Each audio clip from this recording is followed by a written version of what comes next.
Hello and welcome to Start Select. I'm Guy Cocker, this is Jane Douglas, and this is the video game show beamed to you from the GameSpot UK headquarters in classic glasses-free 2D. Just like in the old days.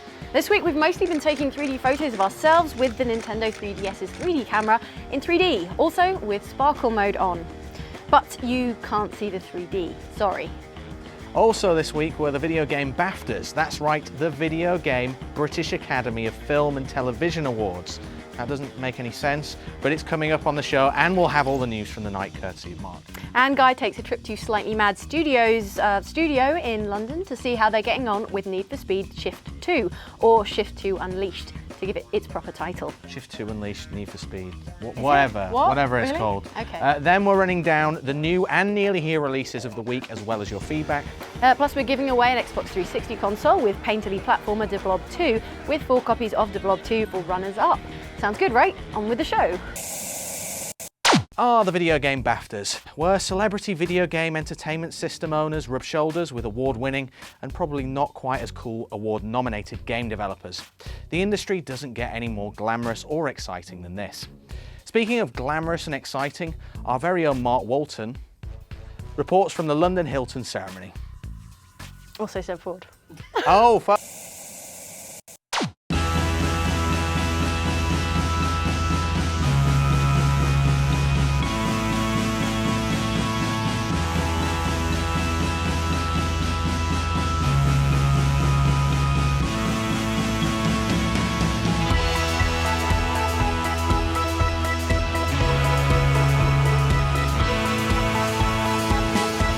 Hey, this is Mark Walton for GameSpot UK. We're here at the 5th British Academy Video Game Awards, an annual pat on the back and knees up for the games industry that recognises some of the year's best titles.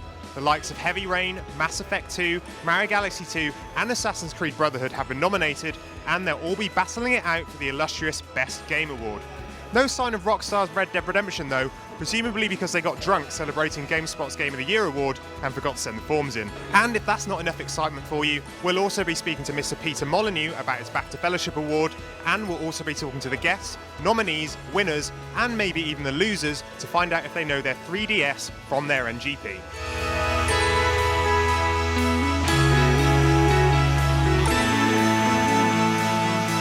Alright guys, so Assassin's Creed Brotherhood is up for a lot, well it's up in a lot of categories this year. What are you hoping to win? That's hard to say, yeah. Any awards would be great, actually. We're just crossing our fingers, we're against a very strong competition this year. So, it's something that you wish for, but you don't necessarily expect to win anything. It's just, if we do, then it's all good. 2010, a big year for gaming. What were your highlights? Let's see, I really enjoyed a number of the blockbusters, Mass Effect and Red Dead, and FIFA, those was very, very good. But what I thought was the one that lingers with me are Limbo and Heavy Rain, both for doing something completely different. And I think it'd be very interesting if either of those won the award. Congratulations, you've been nominated for the BAFTA Fellowship Award. I mean, how does it feel to be given it? I mean, it's an amazing, incredible feeling. I mean, I actually didn't sleep at all last night because just going through my mind was just the last 22 years when I first started 22 years ago with this crazy idea of doing a game, and now to be standing and receiving BAFTA Fellowship is amazing. I mean, it is really an award not just for me but all the people I've worked with over the years, but an incredible feeling. Are you ready? I'm ready. Oh, hold on. We need some sound effects. And the BAFTA goes to... And the BAFTA goes to... The BAFTA goes to... The BAFTA goes to... This is it, and the BAFTA goes to... It's Assassin's Creed Brotherhood. Battlefield Bad Company 2. Heavy Rain. Mass Effect 2! Yes!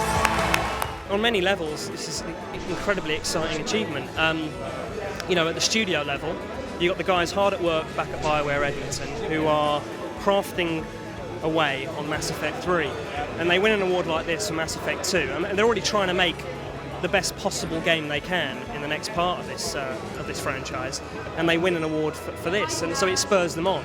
And then, EA as a publisher, I think it's hugely important. Well, congratulations on your BAFTA. I mean, how does it feel? Oh, really terrible. I mean, awful. I mean, shockingly bad. No, amazing. Absolutely amazing. We couldn't have hoped for more. I think it's just, we really make Connect Sports to win awards. It was just like, hey, can we do something fun and accessible and relatable with this bizarre Connect thing? And who knew? Several million people later, it's like it's done really well. So yeah, we're really, really happy. Congratulations on the award, guys. First of the night. How does it feel to have got this one? It feels amazing. It feels amazing. It's just great. It's just nice to be recognized as an art form and have like the award to prove it. It feels absolutely amazing. I must admit, we looked at the competition tonight and we weren't really sure how it was going to go, but there's a lot of great games there, and this was our first attempt, and you know, it was really a massive shock to win, but a massive honour as well. Best multiplayer, very well done. So, I mean, how does it feel for you guys right now? Honestly, I know a lot of people say this, and I've seen lots of people at award ceremonies go, I was really surprised when we won. Actually, genuinely, we were really surprised. Congratulations on your awards. I mean, how does it feel? Oh, great. Big relief, I would say, a big relief, you know. It's and it was so a wonderful experience to do this project. I wish it will happen, you know, in the future, but when you are doing this, you say, oh my God, you know, I wish that it will not be the only one I will get, you know, as ever, you know, because it's a team dream, I think. 2010 then for games. Are you a big gamer yourself? I am a big gamer. I always have been. So I had no friends at school. It was a big thing for me. You genuinely have no friends at school, really? Genuinely had no friends at school. I was very geeky, very lonely, and very introvert. So this is what I used to spend all my time doing. You know, SNES was my boyfriend growing up, essentially. I'm quite into Halo now because I'm not very strong or skillful or just capable as a human being, and I get to live through the characters, the skill and force and strength and weapons, and it's a nice escapism. Yeah, it's great. Do you play online then? I don't play online because I don't really favour being beaten by 11-year-olds. And also they're quite abusive. I tried it. They're really abusive. I felt so bad about myself. I couldn't get out of bed for days. Worst internet comment you've ever had? Well, online comment if you have played online. Nothing that I can say on camera. Nothing that I can say on camera. My mother might be watching this. It was really bad. Their mother might be watching this. Now, have you guys seen the 3DS yet? And if so, what do you think about it? Just got our hands on it, didn't we? Just got our hands on it. Just played it. I think it's unbelievable. I just used one for the first time ever about 10 seconds ago, and it was absolutely thrilling. It's holographic. It's amazing. Well, that's it for the awards this evening, but we are now joined by our very own Guy Cocker and Jane Douglas, who were, well, you were inside schmoozing away, weren't you, really? I'm working, also working. I was watching relentlessly. So the awards, and there were some shock surprises this evening. I know, what was your pick? So F1 winning. So on the table I was on with numerous. I don't know which mic I'm going to. But numerous media people there. We were all kind of having mini bets on each round, and I think we all thought that FIFA 11 or Football Manager was going to win Sports Award. Then Formula 1 takes it, massive shock, and then God of War for Artistic Achievement. I think everything else was as expected, and Heavy Rain, great, won 3 awards. 3 awards, yeah. Big winner of the night, great game, happy for that. What about yourself, Jane? Well, nothing for Limbo, I thought was a bit of a surprise because it was nominated in quite a few categories, and I think Dara Ring was commiserating with it because he likes that one. But Heavy Rain, yeah, well deserved, 3 awards, so that's the big winner. And then Mass Effect 2 gets Best Game Award, so that's the big deal. And also Cut the Rope for Best Handheld. I thought that was interesting and kind of nice, actually. Great stuff. Well, that's it from us here at the Park Lane Hilton in London. The winners are already partying and recklessly misplacing their shiny golden trophies. The losers are, well, they're probably drinking themselves stupid, commiserating with each other, and probably stealing someone's golden trophy. We're off to congratulate the winners, chat up some more Z-list celebrities, and try and nab ourselves a trophy. So with that, goodbye. That's a very nice dress, I've got to say that. No, matches the lipstick very well. Oh yes, I tried. 2009's Need for Speed Shift by British developer Slightly Mad Studios shifted EA's racing franchise into more simulation-like territory. Its follow-up Shift 2 Unleashed takes it still further. Guy nipped down to Slightly Mad Studios headquarters to talk to Andy Tudor about the game and its makers.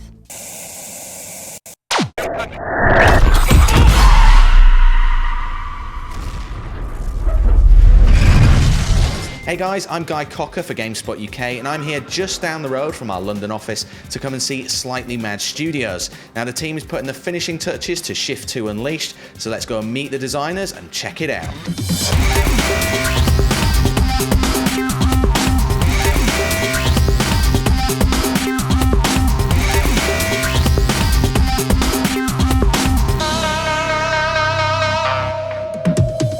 Hi, I'm Andy Tudor, lead designer at Slightly Mad Studios, and we're here to talk about Shift 2 Unleashed.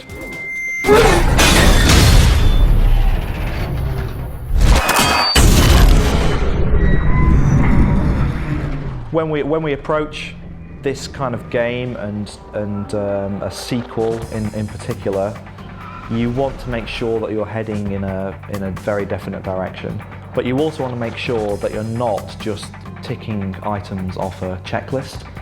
So although we're kind of playing in the sim racing space, we want to make sure that we're also flipping it on its head as well. So we're not just going to be adding in features just because another game happens to have those. What we want to do is take it back to its roots.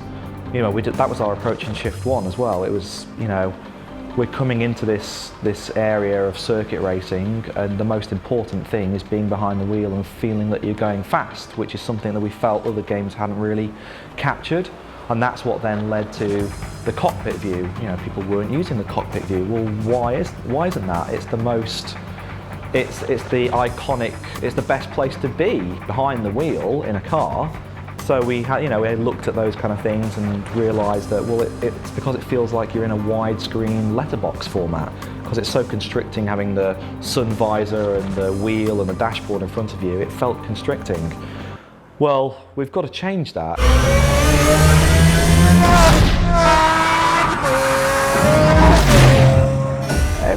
Lots of games have had night racing in the past, but none of them have really done it justice to the feedback that we're getting from real life drivers, our own experiences of night racing. You know, if I was to ask you, for example, like,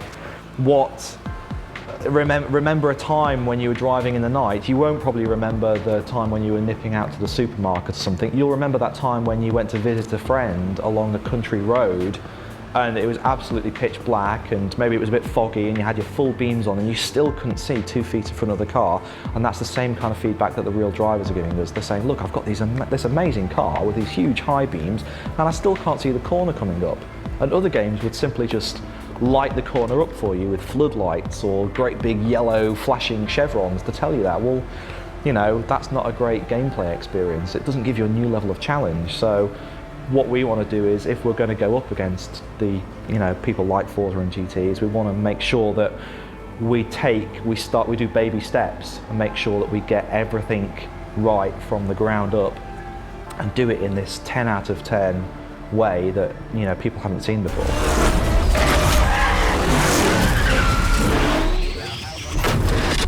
Any designer's job, and as a lead designer, you have to kind of pull from your own experience and pull from other games and just kind of have that instinct of what is going to be kind of cool and fun. So when it came to night racing and like talking about that and brainstorming with the direction that we're going to go, you know, I was thinking of Resident Evil and things like that, you know, where you're wandering around, you know, and you don't really want to turn that corner because you're not quite sure what's there, and you find yourself as a player walking quite slowly in that case. And Alan Wake, for example, like walking around with a torch, and it's your only kind of survival method, you know. And I was thinking, well, that's a scary place, and you've only got this tiny little thing for protection. And you know, when it comes to Shift 2 Unleashed, when you play night racing in the game, you've literally just got your headlights, and with the full damage system that we have now, as soon as those headlights are out, it's a very different experience. And yeah, it brings that kind of fear back into driving.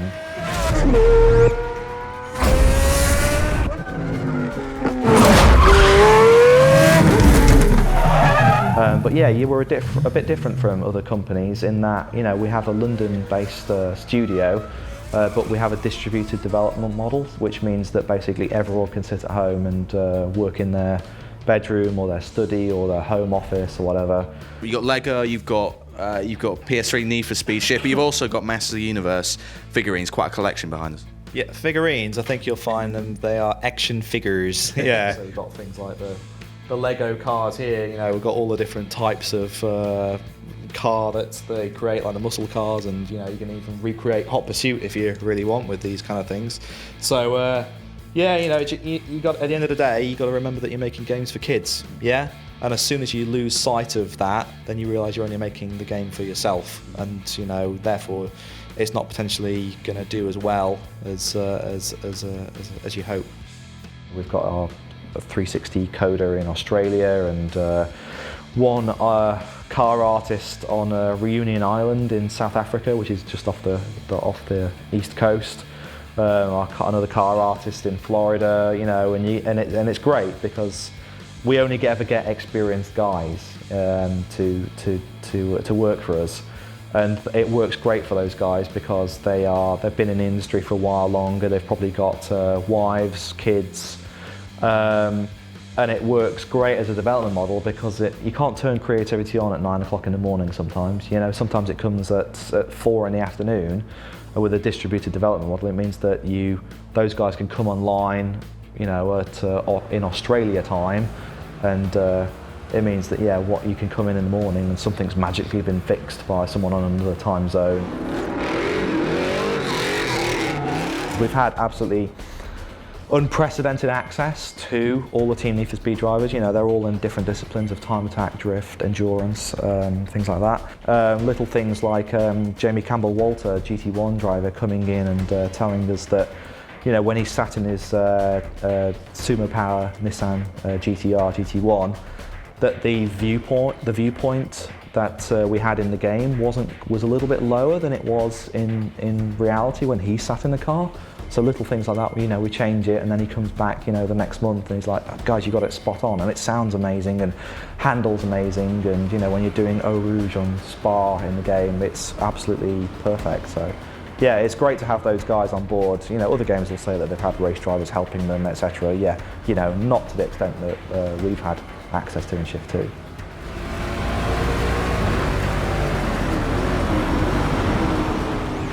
One thing we found in Need for Speed Shift was that the fans were making their own game modes, yeah? And one of the most popular game modes that people were making was called Catch Up. We're closing the gap. Come on, Mini! So people were going to the Nordschleife, and they were all choosing like really low-end powered cars, so something like a Golf or a Focus or something like that. And then one guy was in a Bugatti Veyron. And what would happen is all the Golfs would set off, and then after a certain amount of time, they'd go, and the Veyron would then set off as well, and then it was who would get to the finish line first. And we were amazed at this, you know, look at what the community guys are doing. You know, we would be playing this mode and thinking, this is absolutely fantastic, you know. So we looked at that and we were like, let's make it official. So now you can play Catch-Up Pack. And Catch-Up Pack is basically the pack, all are in the same identical cars of lower performance. And then the chaser is the guy who's in the supercar. And so this kind of reminds you of like the kind of crazy challenges they do on Top Gear, don't they? You know, whether it's a car chasing a boat or a helicopter chasing a train or whatever. You know, this is the same kind of thing. So it's the pack's job to stay out in front and block, you know, the chaser, and the guy who gets to the finish line first is the winner. If a member of the pack gets to the finish line first, they then become the chaser. Easy. The Mini Cooper wins.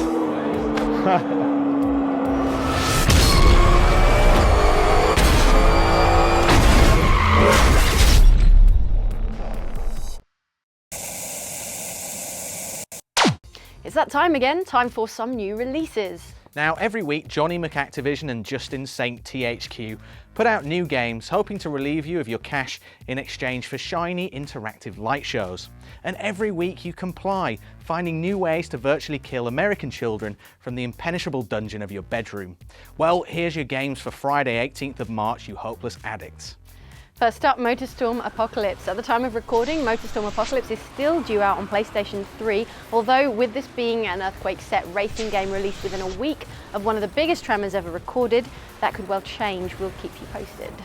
Homefront is also hitting the Xbox 360, PlayStation 3 and PC this week. Also out this week, sequels, Shogun 2 Total War, or Shogun Total War 2, or whatever you want to call it, is out on PC. Sega's also releasing Yakuza 4 on the PlayStation 3 this week, which features 4 main characters. It's Yakuza 4. They've done it. Let's see what they've done. Really?